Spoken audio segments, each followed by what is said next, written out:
Today we are talking about managing your budget for your kitchen renovation. Last week I put a video in this group, you can look for it. And this video was about budgeting in general, and you can look for this video in the group and watch it. It will give you a lot of tips and about budgeting. Today we will focus on kitchen. The kitchen takes a big part of the total budget of our renovation, and people like nice and comfortable kitchens. A lot of time the kitchen is connected to the living room, the dining room, so it's a space that everybody can see. And for this reason, people want it to be aesthetic and nice. So basically you have a budget, and at times it's difficult to decide how exactly to divide this budget between all the different items that you have in a kitchen. So I will share you my screen, and I hope that you can see it. I think you will see it in a couple of moments of seconds. Basically, you can divide your kitchen. You have to divide your kitchen budget between the cabinets, the countertop, the backsplash, sinks and faucets, and electrical appliances. In case you are renovating your kitchen as a part of a bigger renovation of your whole apartment, the other expenses for electric works, plumbing, and taking off your old kitchen will be calculated in all the other expenses of the works that the contractor will do. In case you are just changing your kitchen and you are not doing other renovation in your apartment, you will also have to consider these expenses. So let's start from the beginning and see each category in detail. So we have first the cabinets. We see that the cabinets takes between 50 and 60% of your whole budget, and it's a lot.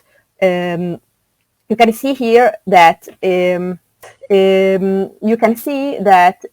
I give you here percentage that is between 50 and 60, between 10 and 20. I give you a range because there are a lot of differences that are due to difference in materials and quality. So for example, for the cabinets, we can do the cabinets. The body cabinet is usually done of plywood that is made with layers of wood, and it's very strong materials. The doors are usually made of MDF or MDF and fiberboard. And the finish, it can be, for example, Formica. Formica is a very strong and durable material. It's relatively cheap, and today you can find a lot of samples and models of Formica, so that it's also very, very nice. It's easy to clean, and it's one of the most common materials for kitchen doors. But you have also other materials and other options. For example, you have painted finish options. In Hebrew, they are called dlatot tseva. Dlatot tseva are more exclusive, but they are also more sensitive and delicate. So if you have small children, I think it's not a good idea to choose these painted finish options, because you will struggle with your kids all the time, and it's a pity. And they are also more expensive than the Formica option. Then you have Etz Maleh, that is solid wood doors. I know that there are lots of people from abroad that like solid wood. Consider that it's a strong material, it's a great material, but it's very, very expensive. So you have to consider if you have the budget for solid wood or not. An option, an alternative of solid wood is wood veneer that is cheaper, and it is like a thin layer of solid hardwood that is pasted on the surface of your cabinet, of the door. And this can be a nice option. And then you have dlatot polymer that are made of another material that is called the thermofoil. And these doors are also delicate, And the price it's a bit more than Formica, but it depends on the model. So these are the option for the cabinets. The countertop, you can see that I put between 10 and 20% because the range is wide. The most common material in Israel is a Caesar stone, but also in the Caesar stone models there are differences. The standard basic models are relatively cheap. They can cost something like 1,500 shekel per meter or even less. And the new one and the more exclusive can cost much more, up to 4,000 or 6,000 shekel per meter. And so are the natural stones like granite, marble, quartz. And there are also options of other materials like corian or decton and neolith that are relatively new materials that are much more expensive. So for this reason, here you have a range. The Backsplash, if your budget is limited, you can go for tiles. But if you have the option to spend a bit more, there are other options that are very, very nice today, like glass slabs, or there are people that like to continue with the same material of the counter. So you will take exactly the same slab that you used for the countertop for the Backsplash. But consider that the price, if you compare it to the price of regular tiles, can be 3 times the price of regular tiles. So this should be taken into consideration. And then we have sinks and faucets. Also here, I calculated here the range between 5 and 10. 10% will be if you have 2 sinks or double sink. So there are differences. Also in the prices of faucets, the difference is huge. You can find a faucet for 700 shekel, also good quality. But if you want something more fancy and more designed, you can also spend 1,000 shekel for one faucet. So again, the range is wide. And electrical appliances, that is a thing that is expensive. But again, it depends because maybe you need just 1 oven, maybe you need 2. There are people that need 1 washing machine. There are people that want 3, 1 for fleshik, milchik, and parve. So it really depends on your use. What I suggest you to do when you start with the idea of renovating your kitchen and to make a list.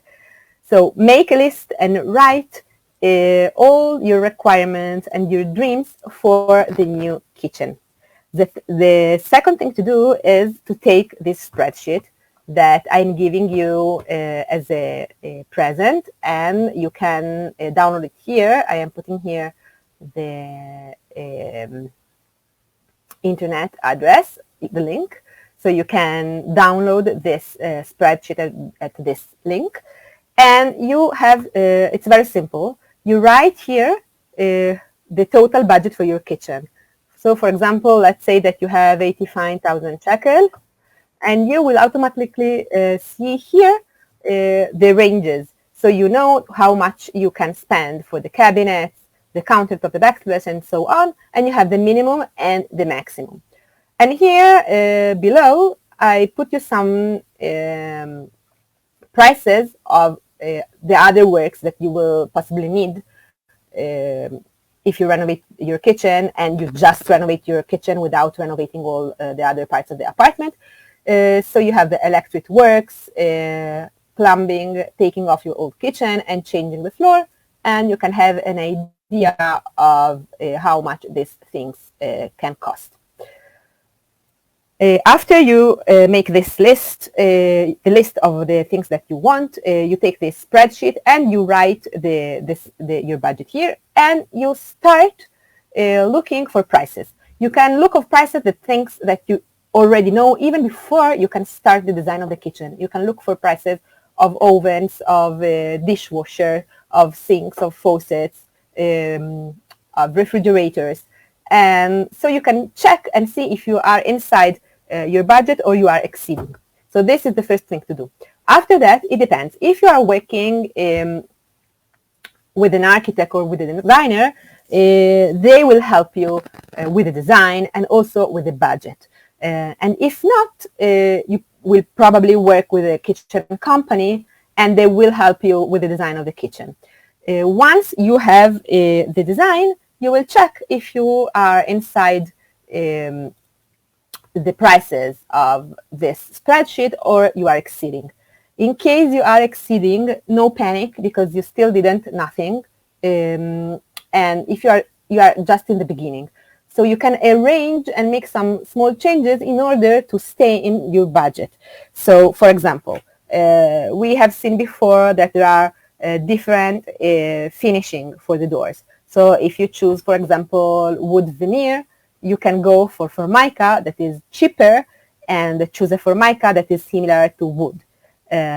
If you choose integrated handles, you can go for regular handles, and this will save you some, it depends on how the kitchen is big, but can save you a lot of money. And or the countertop, if your counter was, you choose a natural stone, you can go for scissor stone, or in any case, choose a stone or a model of scissor stone that is cheaper, and you can choose tiles for the backsplash instead of glass, and so on. And so you can just make some arrangements to lower your expenses. Another thing is that consider that drawers are much more expensive than shelves. So maybe you can change a few drawers with shelves and a simple door, and this will save you thousands of shekel. A lot of people ask me if it's better to work with a carpenter or with a kitchen company. So I, as an architect, I really like to work with a carpenter. Usually it is cheaper than the kitchen company, and it is you are working with one person. It means that if you need to change something, you will have just to call the carpenter.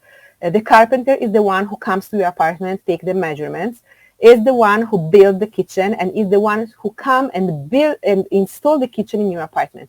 When you're working with a kitchen company, you are choosing your design with the designer in the shop. There is somebody who come and takes measurements. Another carpenter that is not the one who came to took measurements, built the kitchen, and there is another one, a fourth person that comes to install the kitchen. So the problem is that the work is split between a lot of workers. And so if you have a problem, it's very difficult to arrive to the right person. And after the kitchen is installed in your apartment, if something is wrong or should be fixed, at times it's very complicated to be in touch with them and to tell them to come. I made a video that is dedicated to this issue, and you can watch the video at this link that you can see now. And in the video, I just speak about all these differences between working with a carpenter and with a kitchen company. There are pros and cons in the two options. There is also a question that Galit asked me. She asked me if it's possible to stay within the budget and how much extra should one prepare for. Okay, so if you work very carefully and you use this spreadsheet and another thing that I prepared for you that I will show you in just one moment, it will be, the possibility to stay in the budget will be bigger.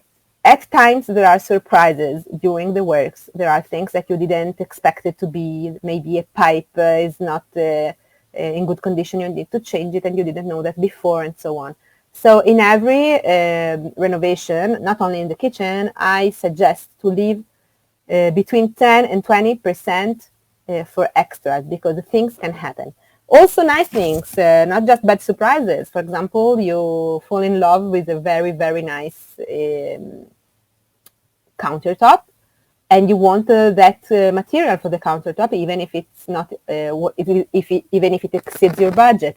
So it's always good to have between 10 and 20% aside for extras. And so you will also feel more comfortable during all the works and during all the renovation, because you know that if you need a bit more, you have it. So this is my advice. I will try to show you another thing that you will receive. I put here again the link to receive my freebie for you. Okay, I hope you can see it. And it's a printable, and you here have all the list of the things that you need for your new kitchen, and you have 3 columns with option 1, option 2, and option 3, and you can fill all the prices when you are going shopping, so it will be easier for you to keep everything in one place and to check after if you are inside your budget or not. And you receive also this spreadsheet when you can calculate the budget for your own kitchen, and the link is here. You can see it now, and I will also put it as below the video, when I finish the live, I will write this link in a comment below the video. So thank you for watching, and we will see you soon here in the group. Bye bye.